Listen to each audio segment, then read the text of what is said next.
दिल्ली के सांसद व पूर्व क्रिकेटर गौतम गंभीर की अपनी रसोई काफी फेमस हो गई। आज 1 महीना पूर्ण होने के बाद गौतम गंभीर मौके पर पहुंचे, वहां खुद खाना खाया और साथ ही लोगों को खाना भी परोसा। हम आपको बता दें कि 1 माह पूर्व गौतम गंभीर ने अपनी रसोई के नाम से 1 रुपए में लोगों को भोजन की व्यवस्था की है।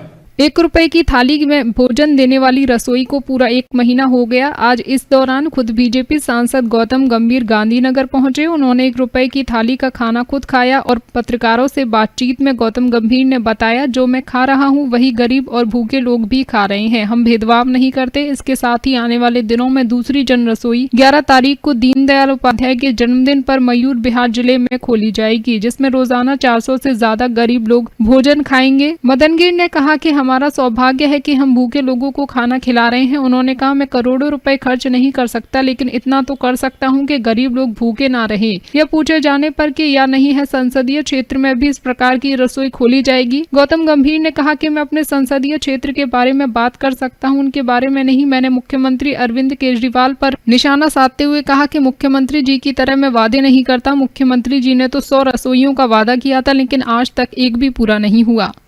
वेद प्रकाश, दिल्ली समाचार 24। देखिए, पहली चीज़ तो ये कि बहुत अच्छी बात है कि हम योजना पूरा कर सकें। जब हमने पहले दिन बहुत लोगों ने सवाल तो मैंने यही बात उस टाइम की बोली थी कि ये आने वाला वक्त बताएगा। तो आज 1 महीना पूरा हुआ है। कोशिश यही है कि जितना लंबे से लंबे समय तक हम इसको चला सकें। वक्त इससे अच्छी चीज़ कोई नहीं है अगर किसी भूखे के पेट में अन्न जाता है। अगर किसी भूखे को खाना दे सकते हैं उससे बड़ी चीज़ कोई नहीं है। और दिल्ली में कोई भूखा ना सोए, यही हमारा लक्ष्य है।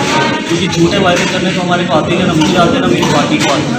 ना हमने कभी ये वादा किया कि हम 100 जन रसोई खोलेंगे, लेकिन हम ये कर सकते हैं कि हम जितने ज़्यादा से ज़्यादा लोग हैं जिसके पेट में अन्न डाल सकें, उनको भूखा ना सोने दें। ये हमारा लक्ष्य है। इसलिए हमने कबीर जी, अगर 1 महीना में बात करें तो कितने लोगों तक आप खाना पहुंचा पाए? देखिए, हमने हर दिन 600 लोगों को खाना खिलाया। हफ्ते में 6 दिन रसोई चलती है, सिर्फ मंडे को बंद होती है। तो हम अपने आप से काउंट कर सकते हैं कि 600 लोग खाना यहाँ पर खाना खाते हैं।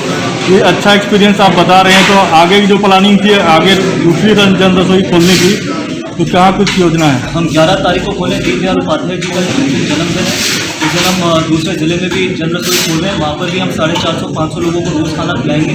तो कम से कम हम 1000-1100 लोगों को रोज़ खाना खिला पाएंगे। ये हमारा लक्ष्य है। देखिए, 1000 करोड़ में अपने ऊपर तो खर्च कर नहीं सकता अपनी ब्रांडिंग पे, लेकिन ना जनता के पैसे का, लेकिन 1000 लोगों को रोज़ खाना जरूर हम खिला सकते हैं। यही मेरी पार्टी ने मुझे सिखाया है, यही हमारे सिद्धांत है। गौतम जी, इसमें सवाल ये है कि फाउंडेशन की तरफ से आपने ये जन रसोई की शुरुआत की। आपको लगता है कि सरकार या प्रशासन या निगम भी इस तरह की कोशिशें कर सकता है? चीफ मिनिस्टर साहब ने 100 जन रसोई खोलने का वायदा किया था। वैसे तो 100 जन रसोई, 100 हॉस्पिटल, 100 स्कूल, तो स्कूल और कॉलेजेस तो बहुत दूर की बात है, 100 जन रसोई भी नहीं खोल सकते। और जहाँ तक मेरी फाउंडेशन का सवाल है, देखिए, चाहे मेरी फाउंडेशन खोले या मैं खोलूँ, ये मेरी पार्टी ने मुझे सिखाया इस तरीके से काम करना। और जैसे मैंने अभी आपको ये बात बोली कि मैं हज़ारों करोड़ रुपये जनता के अपने ऊपर नहीं लगा सकता, लेकिन हम हर रोज़ 1000 लोगों को खाना जरूर खिला सकते। तो इसलिए ये आपको मुख्यमंत्री जी से पूछना चाहिए, जो 100 जन रसोई खोलने का वायदा किया था, 6 साल में एक भी नहीं खोल पाए। तो ये सवाल मुझसे ना पूछें, आप जरूर उनसे पूछिए। कॉलेज, हॉस्पिटल और स्कूल तो बहुत दूर की बात है।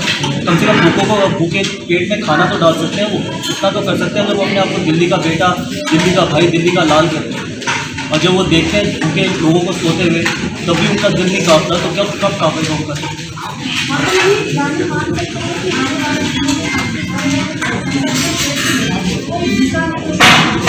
देखिए, मैं ये नहीं कहता कि कोई भूखा नहीं रहेगा। मैं ये ज़रूर कह सकता हूँ कि हम ज़्यादा से ज़्यादा लोगों के पेट में खाना ज़रूर डाल सकेंगे, ज़्यादा से ज़्यादा भूखों को खाना खिला सकेंगे। मैं कोई झूठे वायदे करने नहीं आया। मैंने राजनीति में इसमें कदम नहीं रखा कि मैं आपको ये बोल दूँ आज की मेरी कॉन्स्टिट्यूंसी में 30 या 40 लाख लोगों में कोई भी भूखा नहीं होता। लेकिन जो यहाँ पर आके खाना चाहता है, जो मयूर विहार में जाके खाना चाहता है, वो जरूर जाके खाना खाएँ। और ये हमारे लिए सौभाग्य की बात है कि हम दिल्ली के लोगों के लिए, जो भूखे लोग हैं, उनको खाना दे सकें और ऐसा खाना दे सकें तो मैं खुद, आप लोग, हर व्यक्ति वहाँ पर यहाँ पर आके खा सकते हैं। कोई भंडारा नहीं है, प्रॉपर कैंटीन है। तो जिस तरीके से मैंने खाना खाया, और आप जरूर, आप कल भी आ सकते हैं, परसों भी आ सकते हैं, कभी भी आ सकते हैं और देख सकते हैं किस तरीके का क्वालिटी खाना लोगों को दे रहे हैं। इसमें हमने कोई भेदभाव नहीं किया हुआ कि जब मैं यहाँ पर आऊँ तो अलग तरीके का खाना बने और जब लोग यहाँ पर आए तो उनको अलग तरीके का खाना दिया जाए। जो खाना मेरे को मिलेगा वही खाना उनको मिलेगा। लोगों की कोई प्लानिंग है, इसे लेकर कोई प्लानिंग है आपकी कि आने वाले दिनों में आप बड़ी लेवल पर लेके जाएंगे, ये बाकी जो संसदीय क्षेत्र है वहाँ पर भी इस तरह की रसोई खुलनी चाहिए? देखिए, मैं अपने क्षेत्र की बात कर सकता हूँ। जैसे मैंने अभी आपको बोला कि मेरे क्षेत्र में हम ये कोशिश करेंगे कि ज़्यादा से ज़्यादा लोगों को खाना मिले। हम अपनी दूसरी जो जन रसोई है वो 11 तारीख को खोलने जा रहे हैं और मयूरभंज ज़िले में अब कोशिश ये होगी आगे जाके कि अगर हम 2 और खोल सकते हैं तो लक्ष्य एक ही है कि ज़्यादा से ज़्यादा लोगों को खाना खिलाना। जितने ज़्यादा से ज़्यादा लोगों को खाना खिलाएंगे ये हमारे लिए सौभाग्य की बात है, मेरे लिए, मेरी पार्टी के लिए सौभाग्य की बात है। ठीक है, गंभीर जी, कल आग लगी है, जो जनता है आपके क्षेत्र की, वो इस रसोई से कितनी लाभान्वित हो रही है और क्या प्रतिक्रिया है जनता की तरफ से? देखिए, ये सवाल आप जनता से पूछेंगे तो आपको बेहतर आंसर मिलेगा इससे। मैं तो आपको बोलूँगा कि जन रसोई है, इसका बड़ा अच्छा रिस्पॉन्स है, लेकिन जो लोग यहाँ पर खाना खा रहे हैं अगर आप ये सवाल उनसे पूछेंगे, अगर वो इसका जवाब देंगे तो वो बेहतर सवाल होगा, जवाब होगा राधन कि मैं आपको ये आपके पास जो लोग आए हैं उन्होंने क्या कहा है आपसे कि ये सुविधा जो आप मुहैया करा रहे हैं जनता को, वो किस हिसाब से, जनता को कैसे लाभान्वित हो रही है जनता, उसके लिए क्या अप्रिसिएशन जनता ने किया? ठीक है, सबसे पहली चीज़ तो ये है कि आपने खाने में कोई भी डिफरेंस नहीं रखा। जो खाना आप जनता को दे रहे हैं वही खाना आप खुद भी खाएं। ऐसा नहीं है कि आपको अलग क्वालिटी का खाना मिल रहा है और जनता को अलग क्वालिटी का खाना मिल रहा है। और दूसरी चीज़ ये है कि यहाँ पर आप आके प्रॉपर एक हाइजीनिक तरीके से, ये कोई भंडारा नहीं है कि आप आए आपने कहीं पर भी प्लेट फेंक दी, किसी भी तरीके का आपको खाना मिल रहा है। तो एक प्रॉपर कैंटीन है और जो आप मयूर विहार में खोलेंगे वो भी प्रॉपर कैंटीन होगी। और जिस तरीके से आपने देखा है कि यहाँ पर लाइन लगती है, बड़े सिस्टमेटिक तरीके से चीज़ें दी जाती हैं, वो बहुत इंपॉर्टेंट है। क्योंकि अगर आप किसी को खाना खिला रहे हो कम से कम उसको सम्मान के साथ खाना तो खिलाइए, वही हमारा लक्ष्य है, वही हम करने की कोशिश करें। गंभीर जी, कल आग लगी है, 100 से ज़्यादा झुग्गियाँ गाजीपुर डेयरी फार्म में जल के खाक हो गई है, हज़ारों लोग सड़क पर आ चुके हैं। देखिए, ये बहुत दुर्भाग्य की बात कि ऐसा हम ये करेंगे कि जो हमारी तरफ से उनको मदद की ज़रूरत है हम पूरी मदद पहुँचाएंगे उनको। ज़्यादा से ज़्यादा लोगों को कोशिश करेंगे कि उनको वापस उनकी वहाँ ले जाए रहने के लिए। बस इस वक्त में जिस तरीके का मौसम और जो भी हम कर सकते हैं उनके लिए हम जरूर करेंगे। 24 घंटे से ज़्यादा वक्त बीत चुका है, वो लोग अभी खुले आसमान के नीचे बैठे हैं और अभी तक कोई मदद उनके पास नहीं पहुंची है।